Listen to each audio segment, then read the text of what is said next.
Greetings, everyone. First, I would like to ask you if you would be sure that your cell phones are turned off or on silent.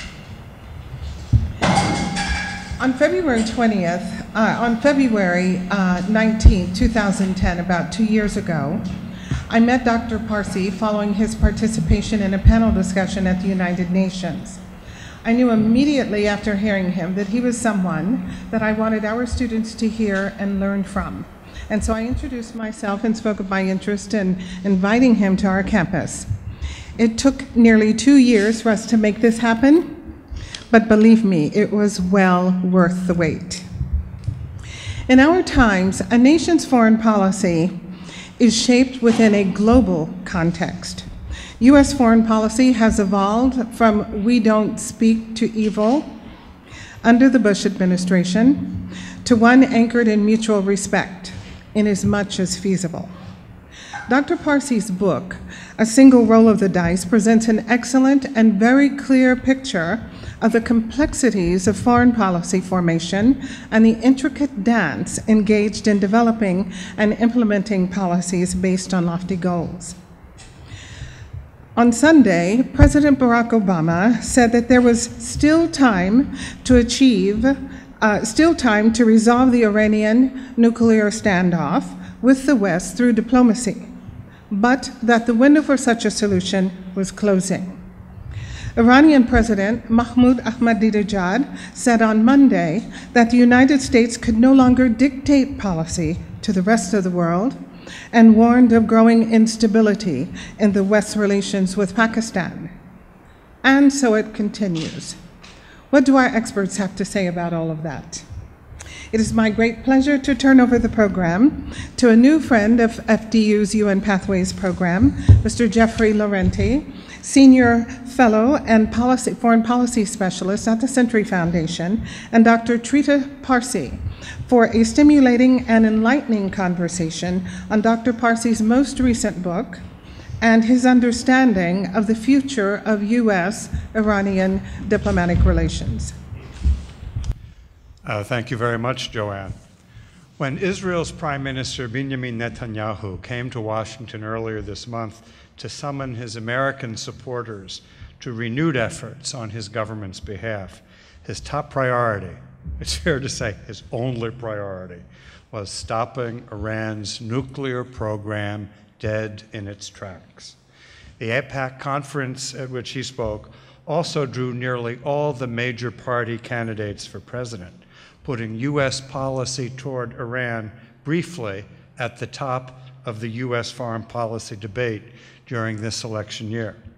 President Obama, who as a candidate for himself 4 years ago had roiled the political landscape by attacking the Bush administration's preconditions for talking that precluded, in effect, direct talks with any number of adversaries, assured AIPAC that every option was on the table, implicitly, explicitly, the military one, to ensure that Iran would not have a nuclear arsenal. Yet a day later, he excoriated critics, beating drums of war. Israeli officials continue to leak stories hinting they're ready to attack Iran without worry about the consequences. So, after extricating the U.S. from its misadventure in Iraq, on Iran's western border, and trying to ramp down and ramp our way out of Afghanistan, on Iran's eastern border, President Obama is at risk of seeing us embroiled in yet another war in the Muslim world. And with that, his promise of diplomacy and peace and security through diplomacy would seem to have totally failed. But we have with us today one of America's most perceptive analysts of Iran and the political drivers of its Islamic Republic politics, as well as, through the looking glass, of the drivers of politics toward Iran in Washington. Trita Parsi, whom Joanne has already introduced and whose bio you have on the sheets that welcomed us in, has most recently published A Single Roll of the Dice, Obama's diplomacy with Iran. And I think that this provides precisely the context for a discussion this evening. We will talk between ourselves for you for about a half hour, and then the remainder of our time, which Joanne would be till what time? Will be less than a half hour then. Till 6, for 20 minutes or so.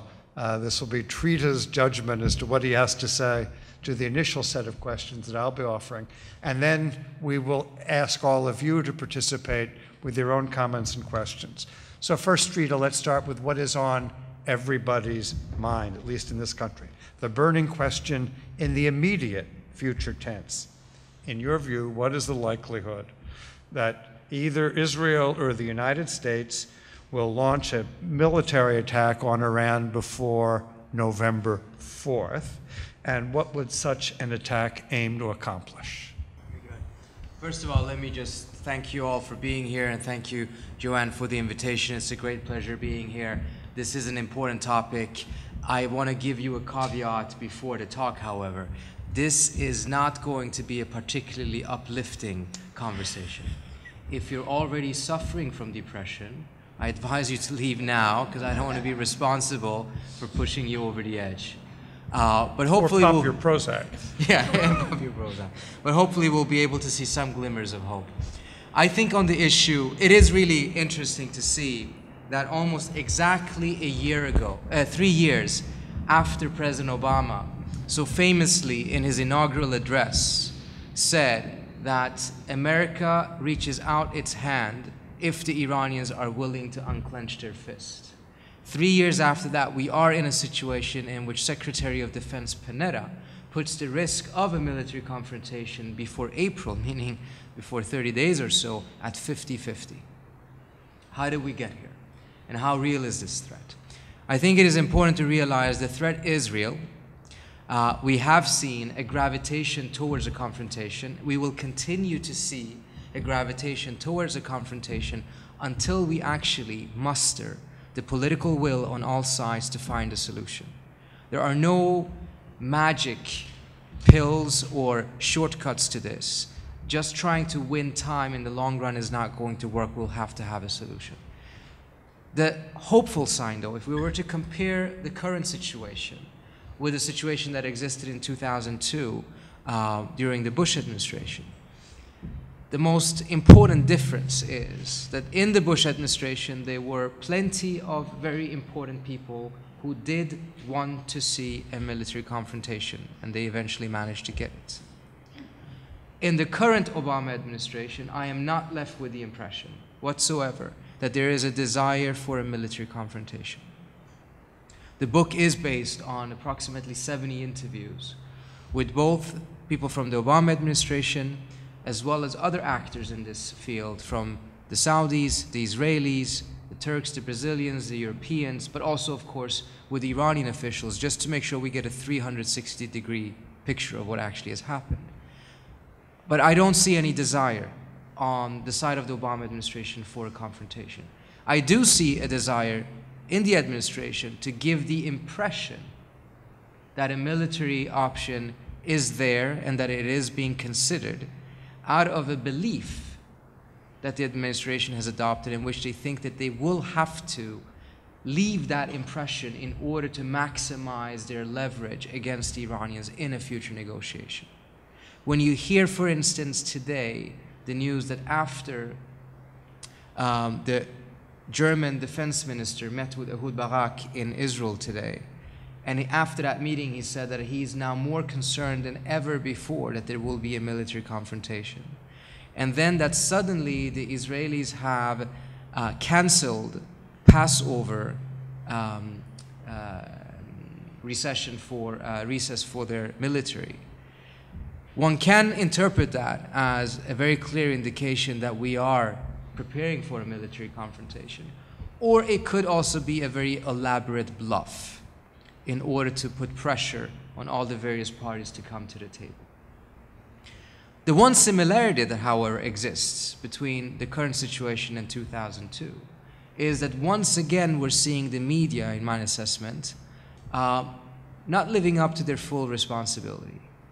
perpetuating false frames and false questions that is driving us closer to the disaster. We're essentially having a rather hysterical discourse about this issue. The frame that you most often will see in the media, if you read the papers or if you're watching the evening news, is that the choice that we're faced with is either bombing Iran or accepting an Iranian bomb. Those are not the options, because both the European, the American, and the Israeli intelligence says that Iran currently does not have an active nuclear weapons program. He also says that they don't have a nuclear weapon. He also says that they have not made a decision, at least not yet, and hopefully they won't, to build a weapon. So we could end up in a situation a couple of years down the road in which the choice would be bomb the country or live with them having a bomb. But that is not where we are today. But the perpetuation of that frame in the public discourse is forcing us to look at only two bad options that in this case are actually false options. And it's going to be very important to make sure that those frames are dismantled in the media, because if we are departing from such false assumptions, then we are setting ourselves for a disaster that was not in any situation actually inevitable. Well, Trita, whatever became of Obama's promise of diplomacy? Was it all campaign hot air and that then vanished in the sands after he took office? Has he essentially defaulted to Bush's strategic policy vis-a-vis Iran? There is some criticism again. Sure, thank you. There is some criticism against the administration saying that essentially there was never really any genuine desire for diplomacy. This was just something done in order to be able to maximize the opportunity to be able to impose more sanctions and just checking the boxes before we go towards a military confrontation. I personally do not share that view. In my own assessment, the situation is far, far more complex. I believe the president and his administration were quite genuine about diplomacy, and they gave it a very, very genuine attempt. It was, however, too limited and too flawed of an attempt, in the sense that the political space that the administration had once they got into office to be able to pursue diplomacy was limited from the outset. The administration's own expectation was that they had to produce some results with the diplomacy within 12 months. Otherwise, the window for diplomacy domestically at home would close. The first 4 months of that 12 months was eaten up by the administration actually putting all the people into office and coming up with a new strategy. The next 2 months after that was lost because they were waiting for the Iranian elections, because they couldn't engage with the Iranians prior to the Iranian presidential elections. Then another 3 months were lost because the elections did not lead to a result. It led to political chaos, massive human rights abuses in Iran, and political paralysis in which the Iranians couldn't negotiate. By the time the president managed to get everyone to the table, it had already become October 1st. 10 months of the 12 months had passed. And by that time, according to one very senior Obama administration official, the policy had become a gamble on a single roll of the dice. It either had to work right away or not at all. Because we simply didn't have enough time, enough political patience to be able to pursue the type of negotiations that are successful. Instead of actually it really being a negotiation, it was an exchange of ultimatums. I interviewed all of the negotiators from the Iranian and the American side that dealt with this in October. The American proposal from day 1 to day 3 of the negotiations did not change in any significant manner. The Iranian counter-proposal from day 1 to day 3 did not change in any significant manner. This was a conversation of the death. Now, that is unfortunately very common in negotiations. Very seldomly does negotiations work in that type of an instantaneous fast food way. In fact, in the successful negotiations that the United States has pursued, they have, when you talk about problems of this depth and complexity, they have usually taken about 4 years. It took 4 years for Vietnam and the United States to normalize relations between 1990 and 1994, over the course of 2 presidents. It took exactly 7 years for Libya to capitulate its nuclear program, also over the course of 2 presidents. Senator George Mitchell, who mediated the Good Friday Agreement in Northern Ireland, has a wonderful quote that he gave on Charlie Rose. He said that for the first 700 days, the 2 parties told me they would never agree to anything the other side agreed to. On the 701st day, they both changed their minds. Fortunately for us, fortunately for the people of Northern Ireland, Senator Mitchell did not give up after that first day. He didn't even give up for the first 700 days. Both the Iranians and the Americans, when it came to the diplomacy that Obama pursued in 2009, did not have the stamina, the political strength, and sustainability to actually engage in real diplomacy. That's why I write in the book, this was not the failure of diplomacy, this was the abandonment of diplomacy. Now we're moving towards a new round. It's probably going to take place on April 13th, probably in Turkey, in Istanbul. What is interesting about this time around is that the administration has read my book, and they're emphasizing over and over again, they're looking for a process. They're looking for a series of meetings. They're looking for something that is going to be sustainable. They cannot have any expectations of any results after just one meeting. It's going to take some time. Because the biggest problem in these talks is not that there are completely incompatible interests on the 2 sides. The biggest problem is this huge deficit of trust. There is such a level of suspicion and paranoia from all sides. And you don't build trust overnight. That is a lengthy and labor-intensive process. Now, Trita, in that 1-year time limit that the administration effectively had set for itself for trying to get a deal with Iran to ensure a non-nuclear weapons program, in September of 2009, there appeared to be an agreement coming together from which one of the parties then walked back. Can you walk us through what they thought they were agreeing to and why that agreement didn't hold? Sure. The U.S. had come up with a very clever plan, a very clever idea, really working on something that could be a win-win. The Iranians had run out of fuel for their Tehran research reactor. It's a reactor that was producing medical isotopes for about 850 to 900,000 Iranian cancer patients. At the same time, the US was very worried that the Iranians were stockpiling low-enriched uranium. And it's that low-enriched uranium, if you have about 1,200 kilos of that you can build a bomb with. But it's the very same low-enriched uranium that you build the fuel pads with. So when the Iranians tell the IAEA that they want to buy more fuel pads for the reactor because they run out, the US comes up with a clever idea. Well, instead of selling them fuel pads, let's take their low-enriched uranium, turn it into fuel pads, and give it back to them. That way they get what they want, which is the fuel pads. We get what we want because we don't want them to have enough of a stockpile so that they theoretically could build a weapon. That was the primary driver of the nuclear clock at the time. The idea is first presented to the Iranians on October 1st. They accept the idea in principle. They meet again on October 19th. And that's where all the problems start to emerge because that's when the details of the plan is presented. The details are that the Iranian stockpile would be taken out 1,200 kilos, sent to Russia. The Russians would re-enrich it to higher level, 20%, and then they would send it off to France. The French would turn it into fuel pads, and then about a year later, the Iranians would get their fuel pads. This is where the Iranians start to object. First objection is, who invited the French into this party?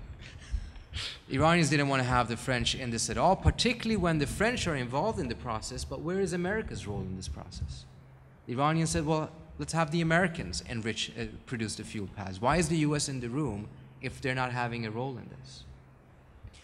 But that failed. The second objection that they had a little bit more of a legitimacy or validity in my view. And that was that the Iranians were arguing that the deal, the way it was presented, put the lion's share of the risk on the Iranian shoulders because their stockpile of LEU was their strategic asset. For them to give up their strategic asset to the West, who they do not trust, and not get the fuel pads back until a year later meant that during that year, a lot of things could happen, and there was no guarantee that the West would not renege on the deal. So their counterproposal was, instead of giving 1,200 kilos in one shipment, the Iranians would give 400 kilos in 3 shipments. Every time they give enriched uranium, they would get fuel pads back. That way it would be more of an instantaneous transaction, and the risk would be more evenly split. This was not acceptable to the US, though primarily because of political reasons. The Iranians had at the time 1,576 kilos of LEU. You need 1,200 for a bomb. You take 400 out of those almost 1,600 kilos out, they still have 1,200.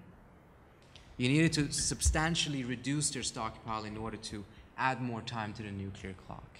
The real reason, however, the Iranians could not say yes to the deal was not because of the French, and it wasn't because of the structure of the deal, although I'm not saying that that wasn't important. The real reason was the Iranians were still having an elite that was at war with itself and at war with its own population. None of the other political factions, whether conservative or reformist, wanted to see the Ahmadinejad government score a victory by making a deal and consolidating their own position within the Iranian political spectrum. It is that factor that was the primary reason as to why the Iranians didn't come to a yes, meaning domestic political reasons. 6 months later, the same thing happens in the US for the same reasons. Let's explore for a moment, Trita, the degree to which political forces in Washington insist that the US essentially has to control the pace and the outcomes of a negotiating process. Because come the next spring, 2 elected members of the Security Council, both of them of that middle power range, both of which see themselves ever more friskily as important on the world stage, Turkey and Brazil, thought they had Washington sign off to go and try again to negotiate a deal. They came back with a rewrite, in a sense, of the failed October package. And the United States gave them the back of its hand. We were already close to having unanimity in the Security Council, at least among the countries that count unanimity, the permanent members, on toughened sanctions. Were Lula, the then president of Brazil, and Erdogan, the prime minister of Turkey, just being naive? What was the story on this relying on other states to take the lead? They were naive, perhaps, arguably, in the sense that they thought that the great powers would appreciate it if they came in and resolved their problems. But that turned out to be not the case. How dare you come in and resolve our problems? That was essentially the attitude that emerged. Let me explain what happened. After the failure of the October talks, the US activates the sanctions track. We go to the Security Council and we want to make sure that we punish Iran for not having agreed to the fuel swap. It's a process that ends up taking much longer than what the US had hoped for. They thought they would get sanctions within 2 months, but by May, there was still no agreement in the Security Council, and the administration was under a lot of pressure from Congress to either pass sanctions or have Congress pass its own sanctions, which would have targeted the US's allies. Then on May 16th, Lula of Brazil travels to Iran. The day after, Erdogan of Turkey shows up, and they end up having 18-hour marathon negotiations with the Iranians to try to get them to agree to the fuel swap in order to resolve this issue. Not in the sense of resolving the entire nuclear issue, but that current standoff at that time, to resolve it. And lo and behold, after 18 hours, they managed to get a yes from the Iranians. It's the same deal as before. It's built on the American benchmarks. 1,200 kilos would be shipped out. The Iranians wouldn't get their fuel pads back until a year later. But there was one difference. The fuel would not be sent to Russia. Rather, the Russians would be using their own LEU to produce the fuel pads. The Iranian fuel, or LEU, would be sent to Turkey in an escrow account. During that 1 year, when the Iranians were waiting for the fuel pads to come back, if the West were to renege on the deal, the Iranians could get their LEU strategic asset back. It was actually a guarantee mechanism to even out the risk of the deal that President Obama himself had endorsed on April 13th, a month earlier, during the Nuclear Zero Summit in Washington, D.C., in conversation with Lula and Erdogan. Immediately after, once they return, the second phone call that Celso Amorim, the Brazilian foreign minister, makes is to Secretary Clinton. Quite excited, he explains to her, we did it. Here's the details of the deal. Everything is in order, expecting a big thank you, but to his shock, she tells him that the deal is absolutely unacceptable. What Lula and Erdogan didn't know was that on the Friday before the Sunday, when Lula arrived in Tehran, Russia and China had already agreed to a new sanctions resolution at the Security Council. So, faced with an option of a UN Security Council resolution punishing Iran or a nuclear breakthrough that the US had sought, the administration chose the sanctions. And just to add a twist to it, it later emerged that there was a letter from President Obama dated April 20th to the Brazilians and the Turks in which he explicitly said, go to Iran, ask them to ship out 1,200 kilos, put it in Turkey in an escrow, and get the Iranians to accept that they're not going to get their fuel pads back until a year later. In fact, the Turks showed the Iranians the letter during those negotiations, telling them, if you agree to this, we already have America's agreement. This will be an acceptable solution. So why didn't then the US say yes to this? Well, it was actually for the very same reasons as to why the Iranians didn't say yes to it 6 months earlier. It was because of domestic political factors. Congressional midterms were coming up 6 months later. Congress was going to go forward with their own sanctions if the UN sanctions weren't imposed, which meant that Congress would have sanctioned Russia and China. And that would mean that the unity in the Security Council would fall apart. There would be significant rifts within the great powers, and the Iranians would then be able to take advantage of it. And this is all because the president felt that he did not have the strength and political capital to go to Congress and say, we just got a solution to this. Put your sanctions on hold, put them aside, because we just worked something out that is really valuable. Don't mess this up by interfering. But 6 months before congressional midterms, the White House essentially felt that it had no political capital or space left to be able to make that case. And as a result, instead they went for the UN sanctions. And they still got blown out in the congressional elections.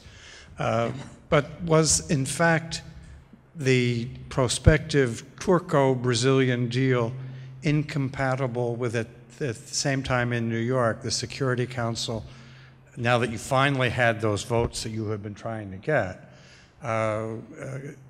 incompatible with having a sanctions resolution adopted? That is, could you not have taken the Brazilian-Turkish agreement with the Iranians, even with the sanction resolution in your pocket, and worked on it, or did the sanctions resolution kill the Turkish-Brazilian deal? Because you had a bird in the hand, namely sanctions, and this other one of a deal in the bush, because from Washington's point of view, at least in the public debate, the impression had been the Iranians will lure you in, and get you to go along further, and then they'll leave you in the lurch anyway. So was it a case of they're not trusting that this Turkish-Brazilian deal would be any more durable than the October deal?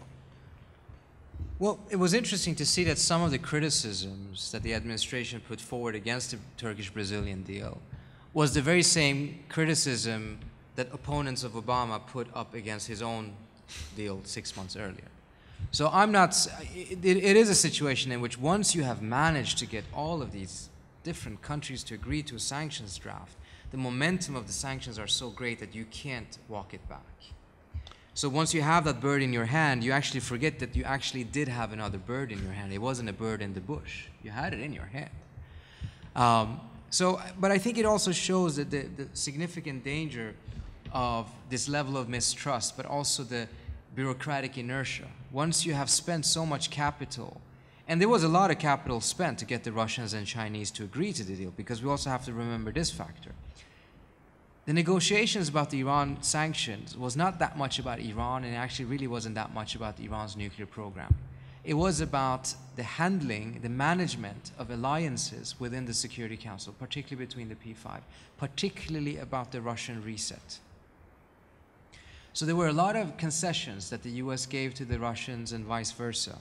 They were all built on the basis that there would be a Security Council resolution. Everything from missile defense to START 2, not selling the Iranians S-300s, all of that could have fallen apart if you didn't go with the sanctions. Now, never mind that you actually would have resolved or been on the way of resolving a major problem that currently is risking. It might have been. It might have been. And you could have said the same thing about the sanctions. The sanctions were also an enigma and not necessarily a real bird in the hand, because yes, you got the sanction. Did you get a solution? We have had these sanctions on there. Are we any closer to a solution? No, we're closer to a war. We'll come back to sanctions Okay. In a minute. Clearly, a major driver of Washington's, of American politicians' deep concern about Iran's nuclear program relates to Israel. I mean, do the comparison. North Korea, a dozen years ago, in 2002, 2003, they got nuclear weapons. Nobody's talking about a war with North Korea. And there you have a regime that's much more unpredictable, doesn't even have some small degree of having to appeal to an electorate.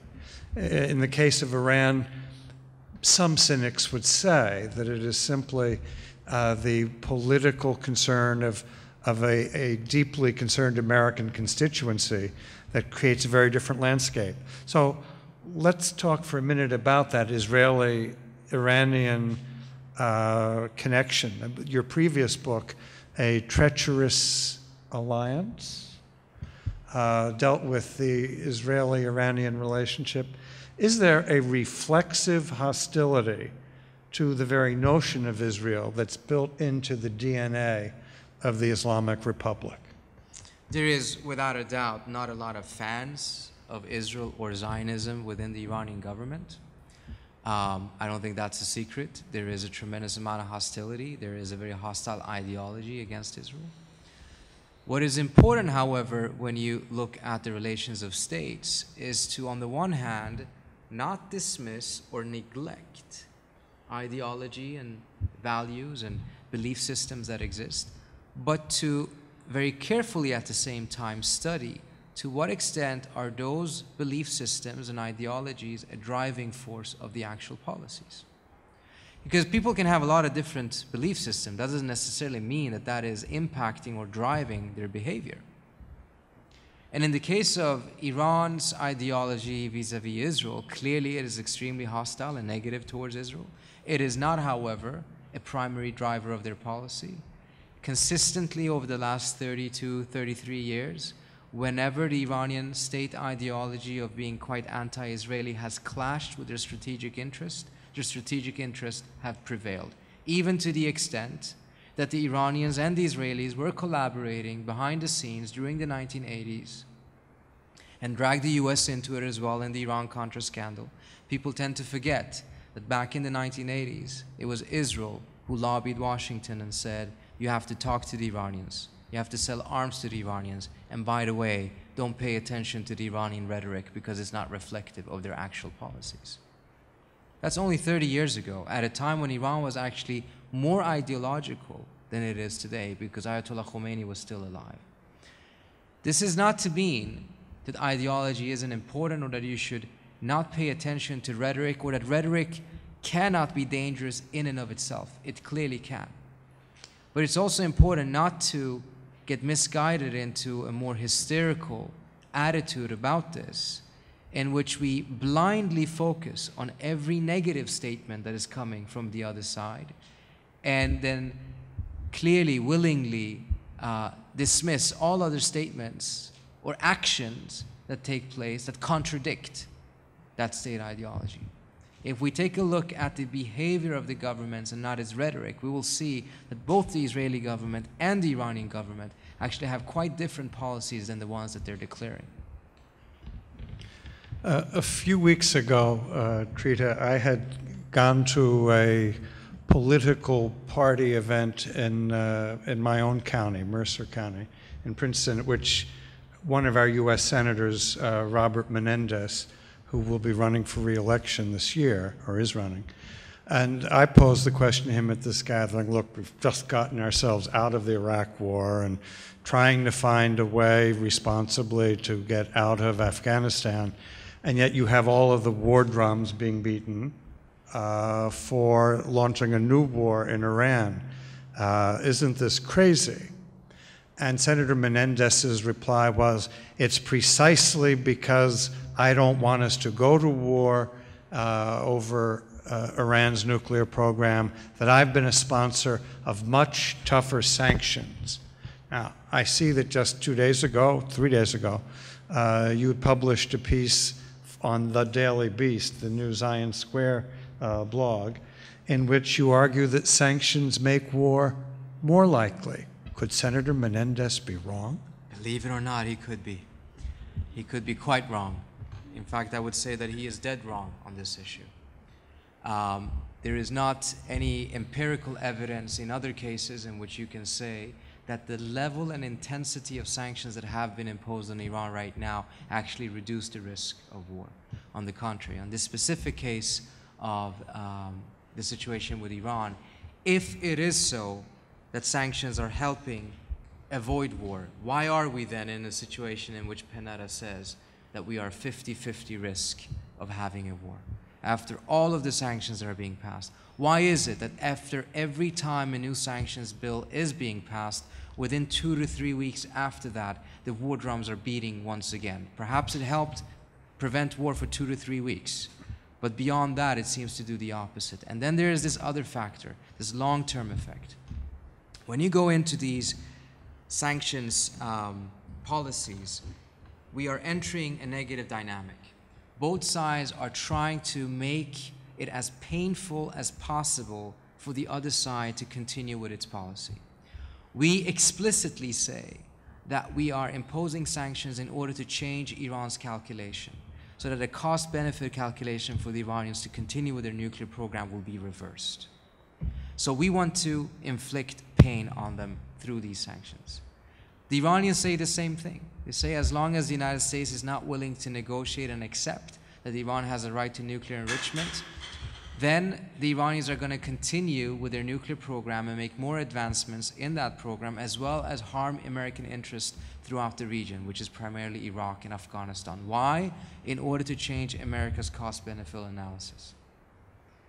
The deeper you then go into this dynamic, the more additional escalatory steps appear to be justified because the other side just did something else. So now we need to have more sanctions. And at some point, you get so deep into that dynamic that the governments no longer control the dynamic controls the governments. In Iraq, this happened in 1998.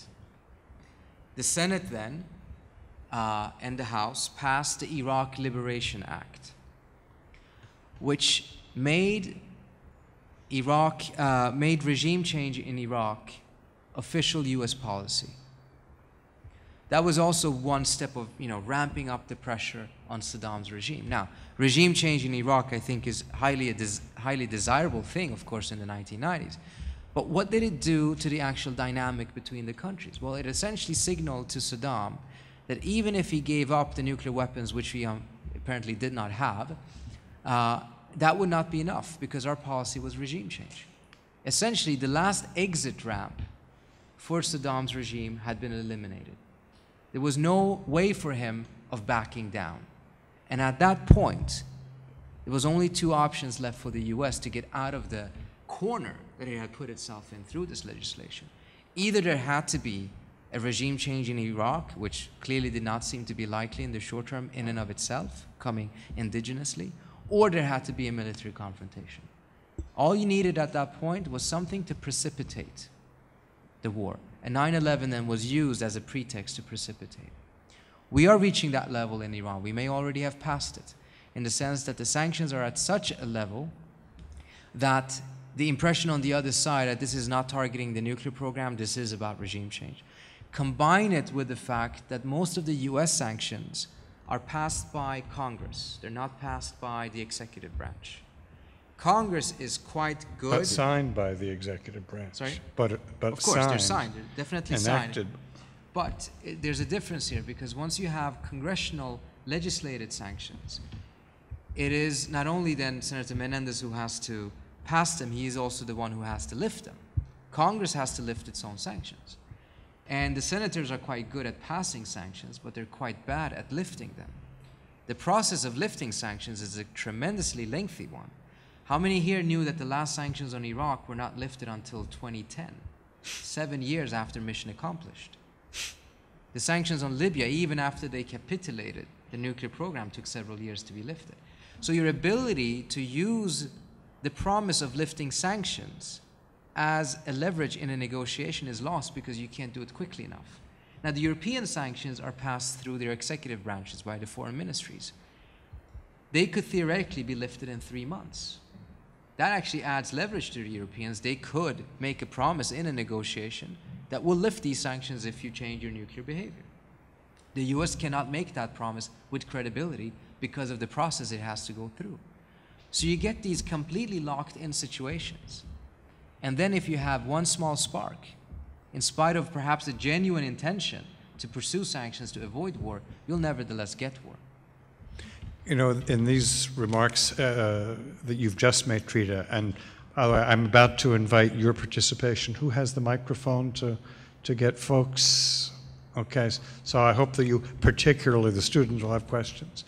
But Trita's comments about the Iraq parallels in the 1990s lead me to think that because the U.S. was frustrated that its goal of regime change, which almost nobody else in the Security Council shared, the majority of the Security Council felt that Iraq has met the conditions that for which the sanctions have been imposed, namely its disarmament. Let's lift them. The U.S. led, what was it? A military strike that forced the IAEA the special inspectors out, and then for 5 years, the international community, including U.S. intelligence, flew blind about what Iraq actually had. And it seems as if this is, in Yogi Berra's famous words, déjà vu all over again. So, questions from our auditors here, our listeners. I am not also disagreeing. I'm just interested in foreign policy. I did get endorsed. Anyway, I think that the whole situation of confrontation between the U.S. and Iran is intractable. First of all, there is a hidden agenda. Nothing's going to be solved. Nothing is going to be solved if the hidden agenda is not revealed, which is essentially Iraq quickly giving up some uranium enrichment. On the other side, Israel cannot really do anything about the Fordo facility because it's 60 meters on the planet and all kind of reinforcement. So they will be forced to use something like a nuclear weapon to get to the very centrifuge facility. Third, Iran has to make up its mind also, because joining the community of nations is in the benefit to the benefits of the people, because when all is said and done, who suffers? The people in the state, not the member state. So, I don't really see this coming to the good end without some more. So, Mr. Barsamian, do you want to turn this into a question now that you have laid out the context? Yeah, the thing is, do you see a solution to this? Talking up to a certain point as bad, but unless people playing poker, unless you show all your cards, okay, you're not going to get to a successful solution. That's really. So, do we see a solution to this? It's always uplifting to meet someone that is more pessimistic than I am. I think you asked an excellent question, and I would give the answer of saying, you said something very important in the beginning, saying that there's a hidden agenda to make sure that Iran does not have any nuclear enrichment at all. That was not much of a hidden agenda during the Bush administration, in the sense that they had a very explicit zero enrichment objective. Now, the Europeans made the case that that was not their agenda, but I think it's quite clear that that is clearly at least a preference of both France and the United Kingdom. What has been very interesting, and then the Obama administration comes in, and they have kept this issue completely ambiguous. There's not a single statement publicly in which President Obama comes out and says that he's in favor or against or any opinion about enrichment. He has completely avoided that issue. He's kept it ambiguous. And he's done so for several different reasons. He doesn't want to give up his hands before the negotiation. He doesn't want to pick a fight with whoever side would disagree, whichever side he's ending up on. But that ambiguity fueled a lot of fears in Israel, because the Israelis were fearful that the ambiguity was there to conceal the fact that Obama would accept enrichment.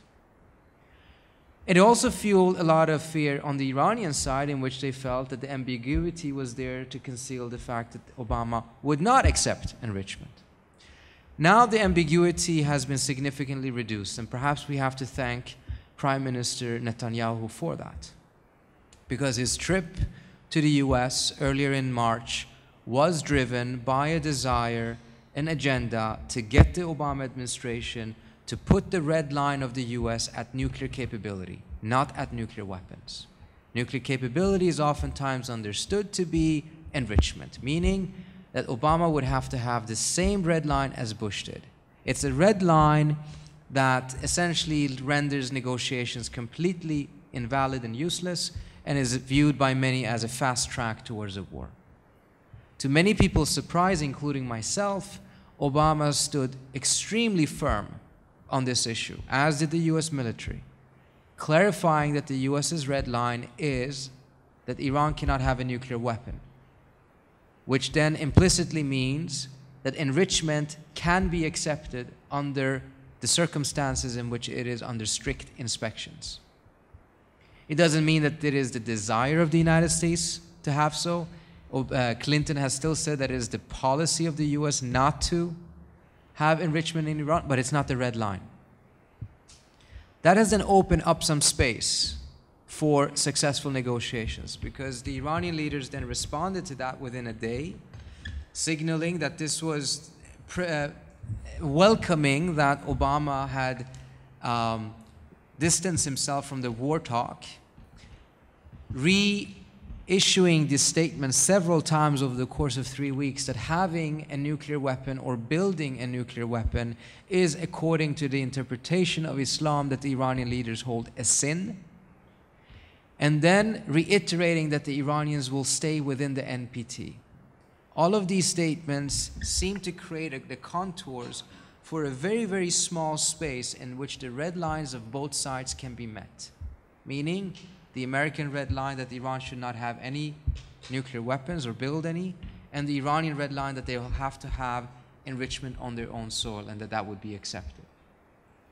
Part of the reason why the Americans are right now more optimistic about negotiations in Turkey than any of the other P5, I think, is because they have made a decision that they're going to be flexible on this issue, whereas everyone else is skeptical about their ability to be flexible about this issue.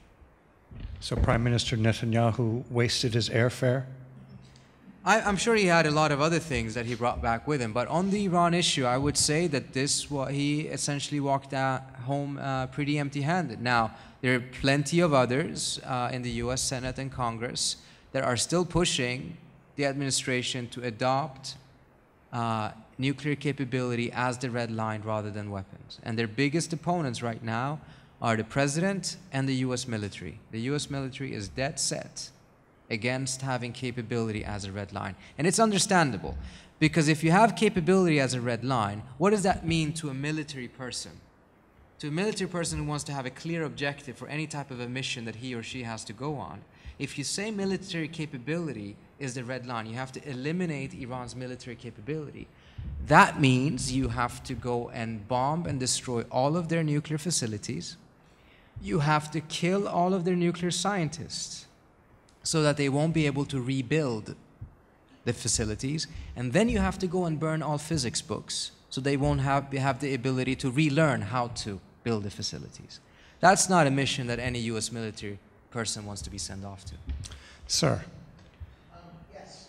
I'd like to know about the Israelis' capability of bombing the underground testing sites. Is that they say that if they were to bomb those, it would just slightly delay the ultimate weaponry of Iran. Is that true? In other words, is there a follow-up as well? Well, basically that's it. And also, when is the next election in Iran? It's interesting because Ehud Barak himself has presented the concept of the zone of immunity, meaning that once the Fordow plant becomes fully operational, Iran will be immune to military action, which presumably then means Israel won't have the capability of attacking it. But even when it comes to the other facilities, it is the estimation of the US military that the Israelis at best would be able to set back the program about 2 years. The Israelis believe that they can set it back about 3 years.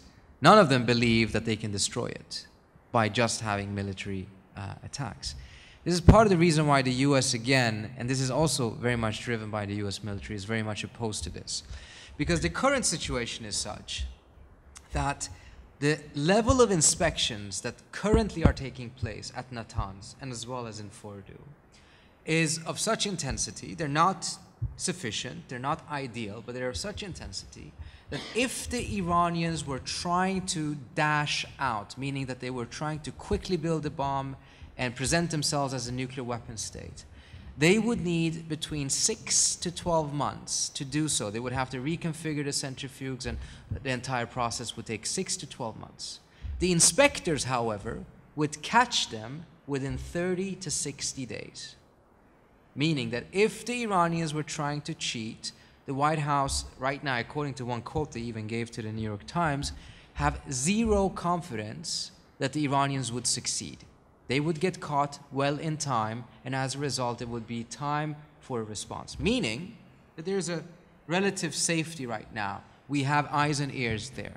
If the Israelis were to bomb, they would at best set it back 2 years, but the program would then go further underground, even more fortified, and the Iranians would most likely either threaten to kick out the inspectors and walk out of the Non-Proliferation Treaty, which they would legally be permitted to do after having been attacked, or they would just kick out the inspectors. And what does that mean? That means that we would have a blackout. Just like Jeffrey mentioned, we had a blackout in Iraq once the inspectors were out.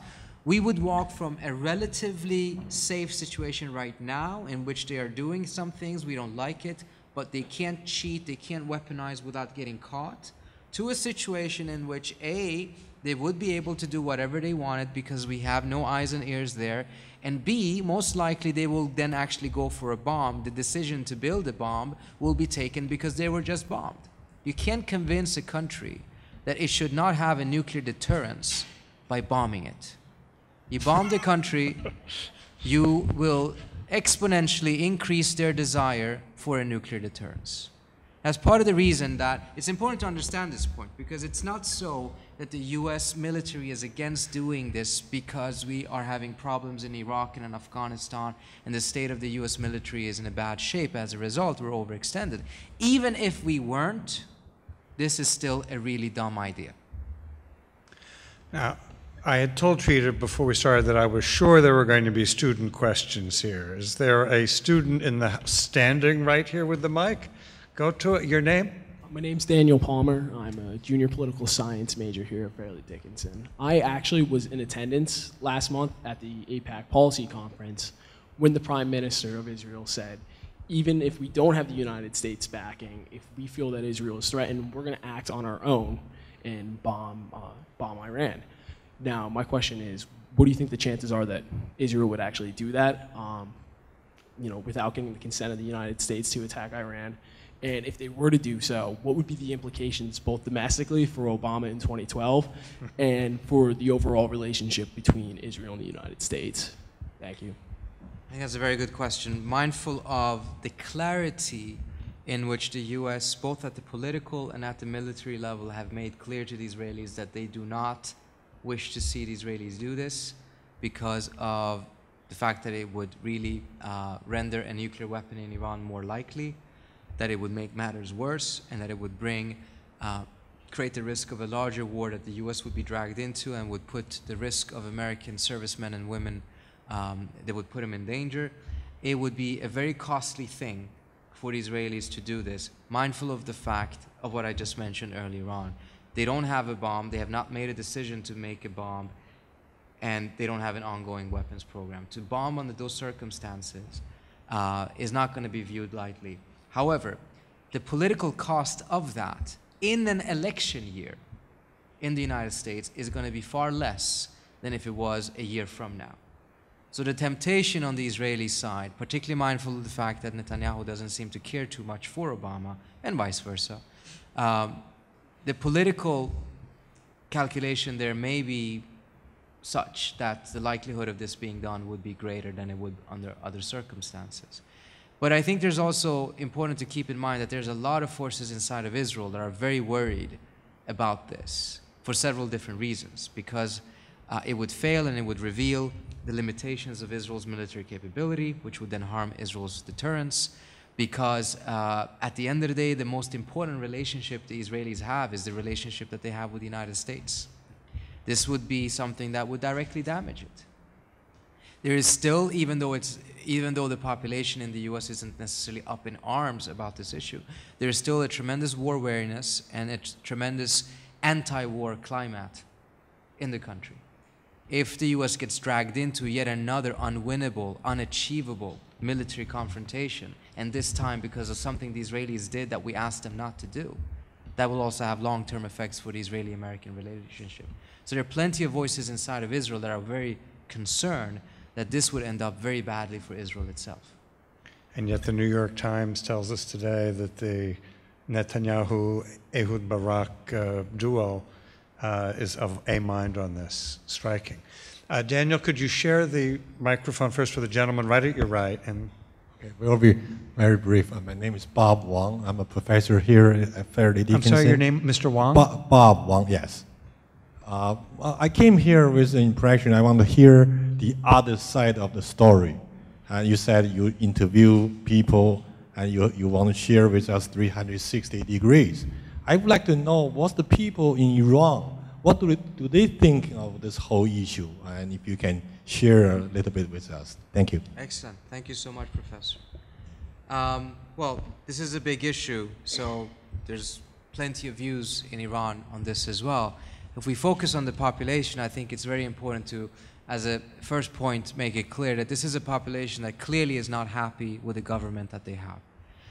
Particularly after the 2009 elections, I think that was made extremely clear in the way that they protested peacefully against the fraud that took place in those elections, and that they believe that they deserve a better government that can serve their rights, that can serve their potential. When you take a look at Iran's development over the last 30 years, granted there's been wars, there's been sanctions, there's been isolation, and you compare it, for instance, with where Turkey is today compared to where it was 30 years ago.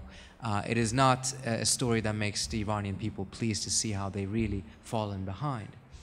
At the same time, this is a population that is tremendously patriotic, that have in the past proven that when attacked, they will rally around not their government, but their nation.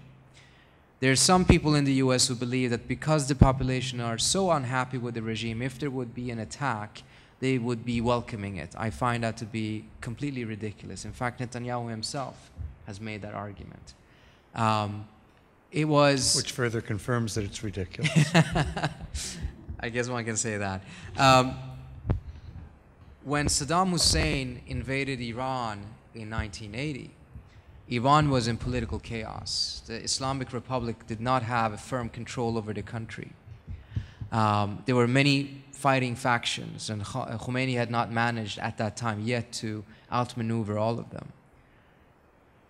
Saddam thought that this was a point of weakness in Iran, and as a result he could invade. But within weeks after that invasion, hundreds of thousands of ordinary Iranians rushed to the borders to expel the invaders. I mean, this, let's not also forget that this has a lot of history. An Arab invasion of Iran has happened before with disastrous consequences. But I think it's important to note that the Islamic Republic did not fall as a result of the invasion. On the contrary, its survival was probably secured as a result, not in spite of that invasion. And many of the folks that are very fearful, who are are fighting quite hard and risking their lives for a more democratic Iran, are very fearful that a military attack, a confrontation between the United States and Iran, whether it's Israel and Iran, would really set back the pro-democracy movement in Iran a decade, a generation, perhaps 2 generations. Wars do not produce democracy. We have this neoconservatively abused notion of a democratic peace, that democracies don't go to war with each other. I think the causality is actually the opposite. Peace produces democracies. That's exactly what the region needs right now in order to be able to have the tranquility that is needed in order to be able to move domestically, politically in that direction. The sanctions that the US have imposed, that Obama has imposed, I believe also have bewildered the Iranian population, in the sense that they believe quite clearly that the West knows that they're not in favor of their government and they have a lot of problems with their government. Yet the sanctions that are imposed are blind and indiscriminate, and as the gentleman earlier said, are putting the greatest part of the suffering on the population itself. And it's important to keep in mind, again, we talked a little bit about what sanctions, that they can lead to war. There are 10 cases right now of states that have been under the level of intense sanctions that Iran is now going to be under. In fact, the Iranians are probably going to be under worse sanctions than any in history. And in those 10 cases, only one country moved towards democracy and gave up a nuclear program. And that was the case of South Africa. And even in that case, there are significant question marks as to whether the sanctions actually were helpful. In all of the other cases, in the case of Iraq, of course, they ended up getting invaded anyways. In the case of North Korea, perhaps they evaded war by testing the bomb. But in all of the other cases, you have seen how the governments there have become more repressive, more dictatorial, more undemocratic, more dangerous, more destabilizing. So there's a lot of people when you talk to, I spoke to some people who just recently came to the US from Iran, how they're fearful that they're going to become the next North Korea, they're going to become the next Zimbabwe or Cuba, in which all hope is completely lost. The governments remain there. I mean, the sanctions on Iraq killed 500,000 Iraqis, according to the UN. It completely destroyed the fabric of Iraqi society, but it did not weaken Saddam Hussein's dictatorship. So there's a lot of fear on that side that the policies that the West are pursuing are leading to that type of a dead-end situation for them. Thank you, Professor Wang, for that question. Daniel, we have a question in the front row. We haven't had any woman speaking yet, and then we'll come to the gentleman on the aisle. Hi, thank you. My name is Shirin Khosravi. I'm coming from Long Island, New York as a visitor here. Dr. Parsi, we know that there is an election, US election, but also at the same time, almost at the same time, there is going to be an election in Iran too. So would that be a contributing factor to making this negotiation even worse or not happening? And what kind of election will that be? It's a very good question. Let me just point out, you guys are very lucky. You have several members of the ancient Zoroastrian faith in the room here today. Look it up and you'll realize why you're so lucky. It is a very good question. I don't personally believe that the elections in Iran can be called fair. In fact, if you take a look at the elections that took place just a couple of weeks ago for the parliament, it was quite clear that there was not the level of participation as the government claimed that there was. On the issue of the elections in 2009, I describe it in detail in the book. I interviewed several of the people who were in Mousavi, the Green candidates' headquarters. On the morning of the elections, about a dozen security officers stormed the headquarters. And they say they have to close it down on the pretext that there's a TV studio in the headquarters that didn't have a license. There was no such thing, it was just a pretext. The volunteers at Mousavi's headquarters wrestled down the security officers and tied them up and locked them up in the basement. They called the head of the judiciary and asked them what to do about this. He tells them, we'll call the police will take care of it. They call the police shows up, they come out, they hand over these gentlemen to the police releases them on the spot, and they disappear into the crowd. A couple of hours later, they're back with reinforcement. They sack the headquarters.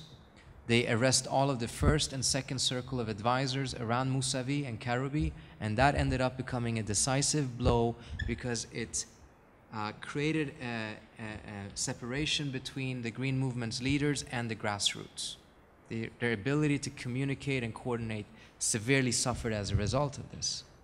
Then in the evening, before the polls are actually closed, the Iranian TV, the Iranian government instructs the TV to announce that Ahmadinejad has won with 62.5% of the vote.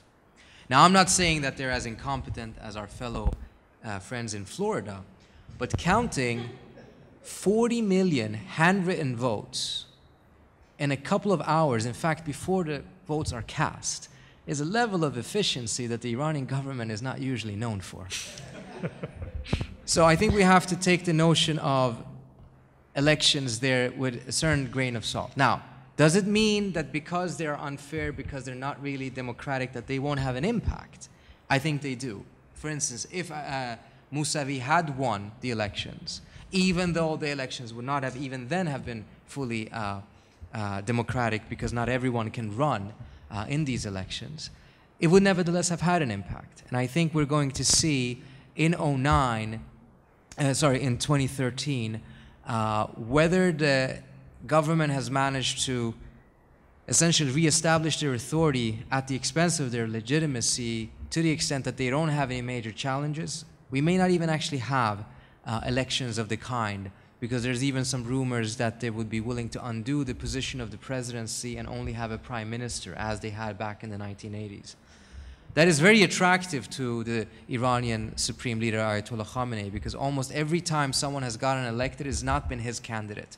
The Iranian population is constantly throwing anti-establishment votes. Even Ahmadinejad's election in 2005 was an anti-establishment vote. He was an unknown, and he was running against Rafsanjani, who was as much of an establishment figure as you could think of. But if you have the parliament elect the prime minister, then that's much more easier for the government, for the regime to manipulate and control. So it's a question mark. It remains to be seen. The gentleman on the aisle here. You spoke earlier about the difference between ideology and rhetoric on the one hand and action on the other in terms of the relationships between Iran and Israel, for example. But in point of fact, there are some examples of actions on the part of Iran that one could say do pose, or that the Israelis perceive of as posing a real security threat to them, such as their support of Hezbollah. Nevertheless, you make some very powerful points as to why it would be foolish on the part of Israel to bomb Iran, at this time, especially since it would probably also unify an Arab world that is in chaos right now. So, and you've also pointed out that there are those in Israeli society who recognize that, yet the leadership doesn't seem to.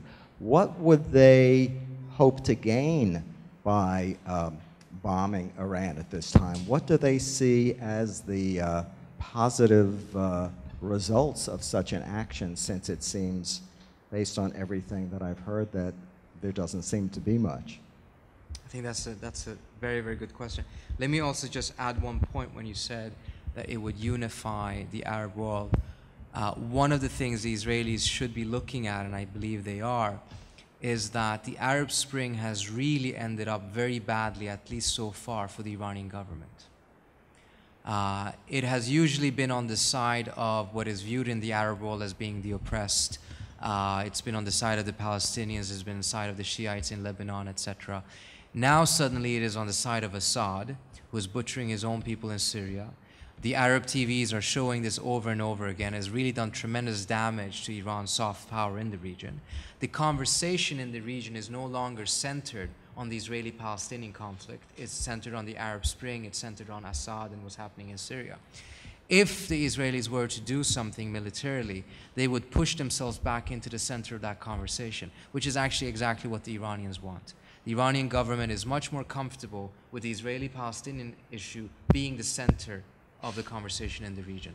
That's where they can take advantage of the unpopularity of Israel, score points on the Arab streets, etc. So it would be a strategic mistake, in my view, for the Israelis on so many different levels. So what are they hoping to achieve?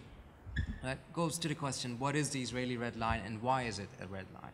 The Israeli red line is that the Iranians should not have a nuclear capability because of a fear that if they have a nuclear capability, meaning that they would either have a bomb or the capability of building a bomb, that would be sufficient. That would be sufficient to shift the balance of power in the region in Iran's favor and to Israel's detriment.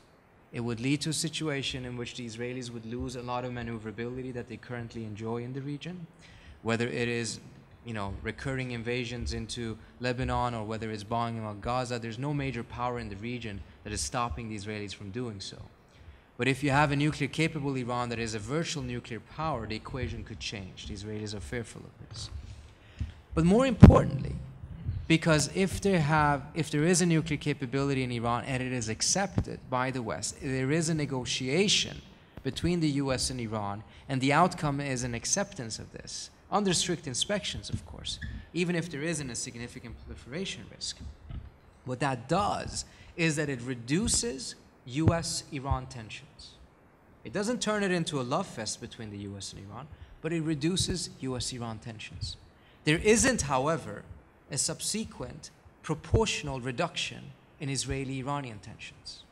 And the Israeli fear then is that the fear of abandonment kicks in, meaning that Israel would then be in a region in which it would face an equally hostile Iran, but it would face it much more alone. Because now the US has managed to patch up some of its difficulties with Iran.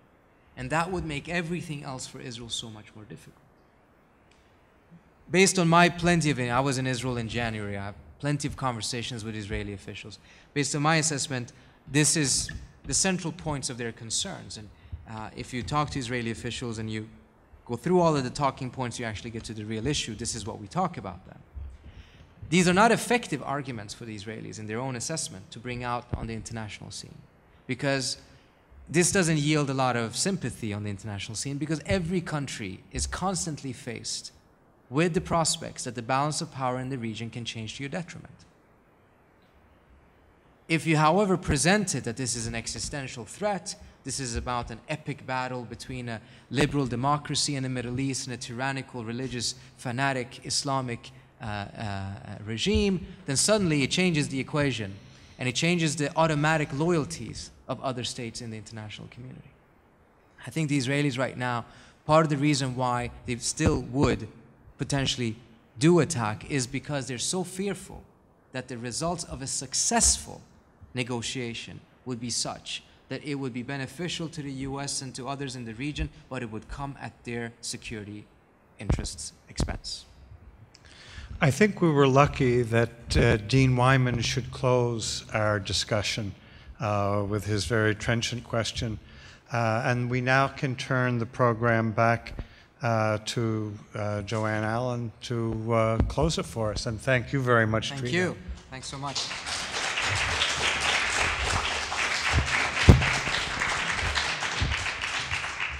Ladies and gentlemen, wasn't this worth waiting 2 years for?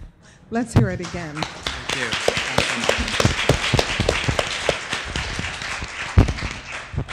The students of Fairleigh Dickinson would like to make an offer, a gift, to our guests this evening.